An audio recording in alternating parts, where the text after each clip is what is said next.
kita akan belajar pelajaran 4. Temanya adalah bersih itu sehat. Dengan subtema mengenal arti bersih dan sehat. Allah Subhanahu wa Ta'ala dan Rasul-Nya memerintahkan kepada kita untuk bersuci dari hadas dan najis serta mencintai kebersihan. Bersih artinya bebas dari kotoran. Sedangkan suci artinya bebas dari hadas dan najis.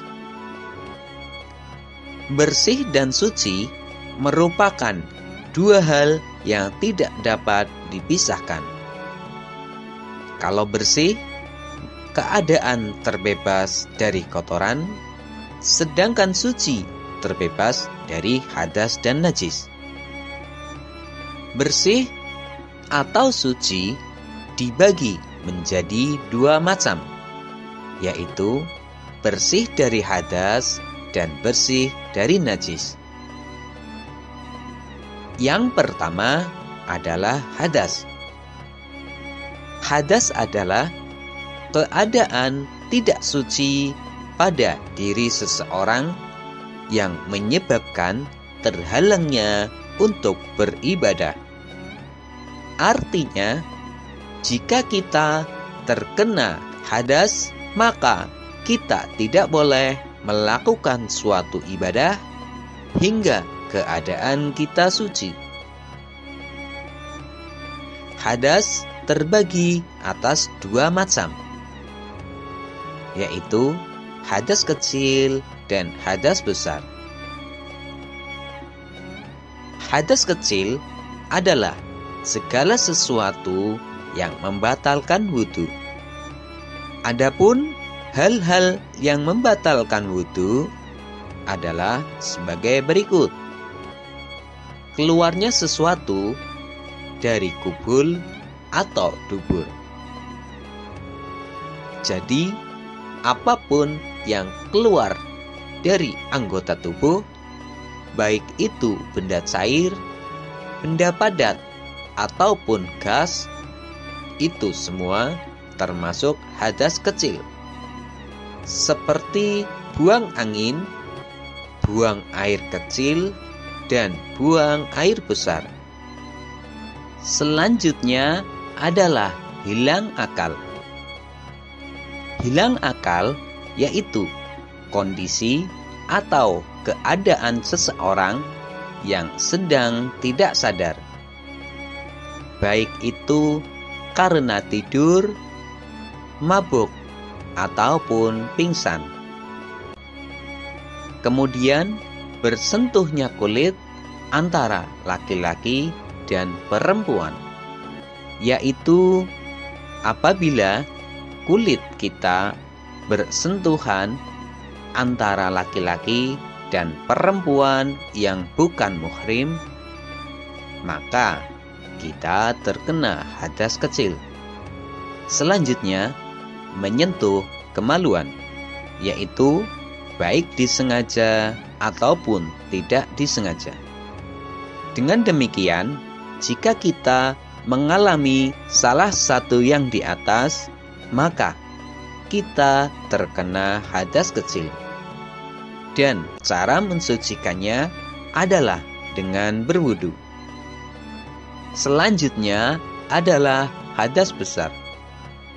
Hadas besar adalah segala sesuatu yang mewajibkan seseorang untuk melakukan mandi wajib atau mandi besar. Adapun hal-hal yang menyebabkan hadas besar adalah sebagai berikut.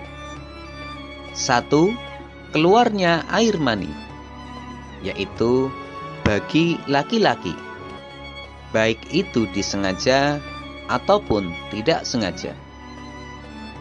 Yang kedua adalah jima', yaitu hubungan antara suami dan istri. Yang ketiga adalah haid atau datang bulan, yaitu bagi perempuan dan biasanya terjadi dalam 1 bulan sekali. Yang keempat adalah nifas, yaitu darah yang keluar setelah melahirkan. Yang kelima, meninggal dunia, yaitu orang yang meninggal dunia maka wajib dimandikan. Siapa yang memandikan? Yang memandikan adalah orang yang masih hidup.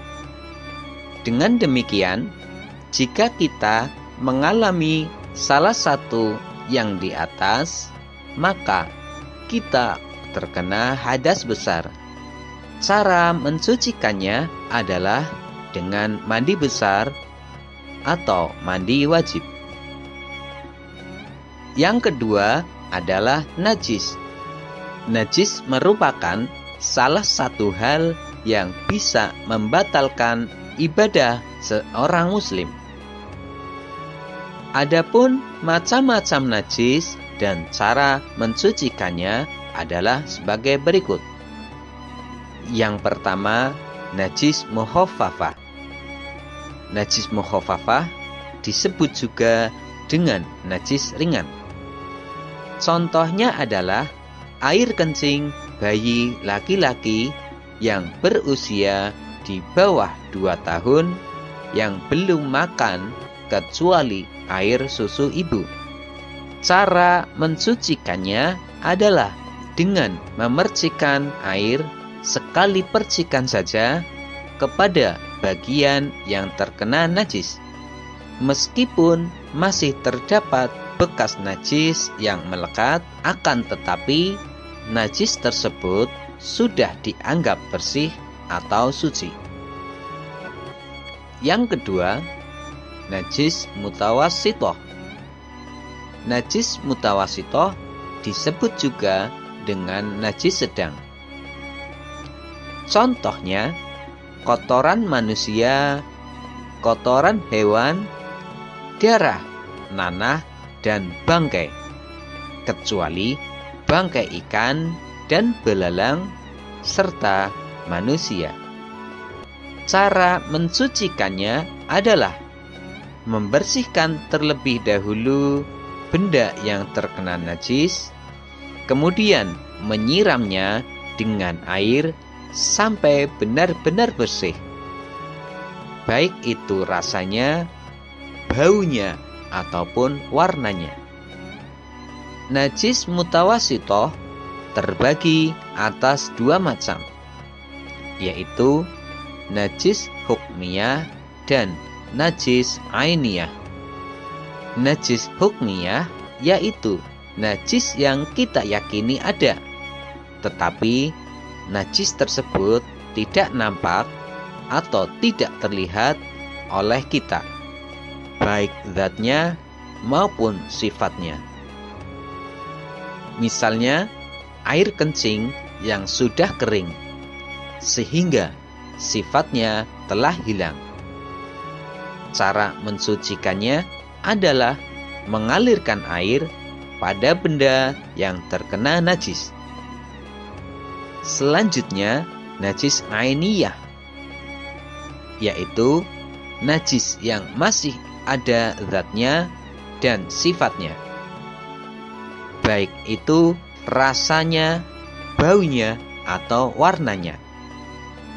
Cara mensucikannya adalah membuang kotoran atau najis tersebut, kemudian mengalirkan air pada benda yang terkena najis.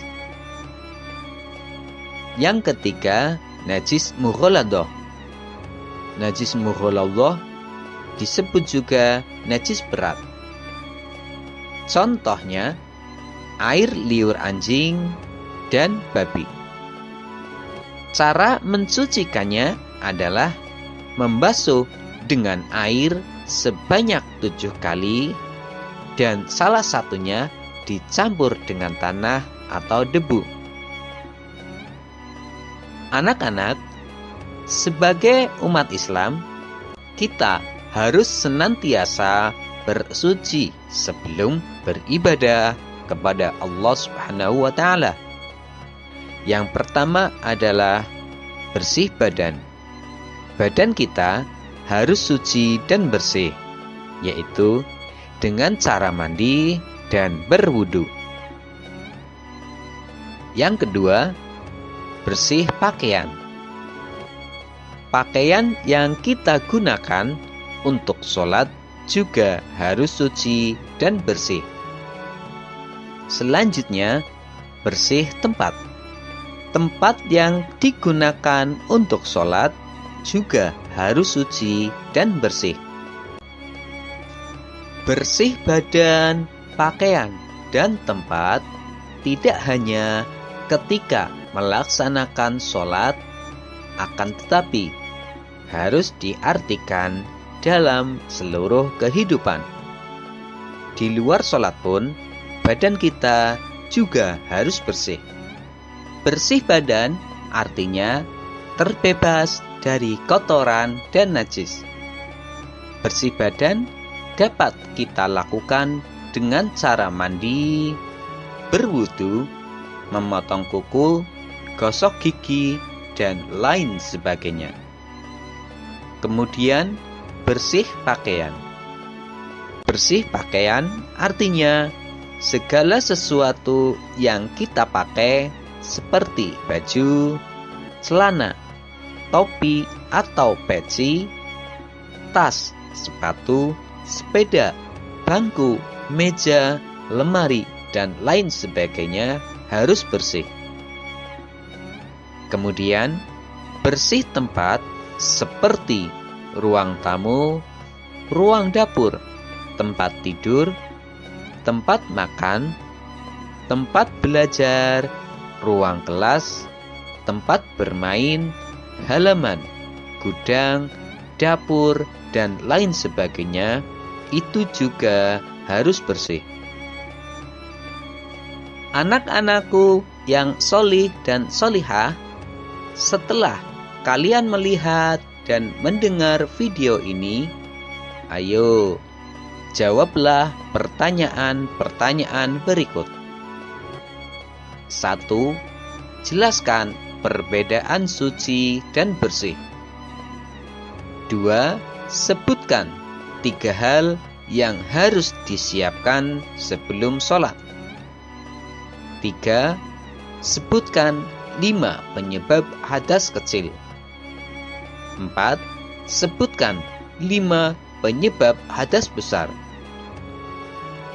5. Sebutkan macam-macam najis dan jelaskan cara mensucikannya. Demikianlah pembelajaran kita kali ini.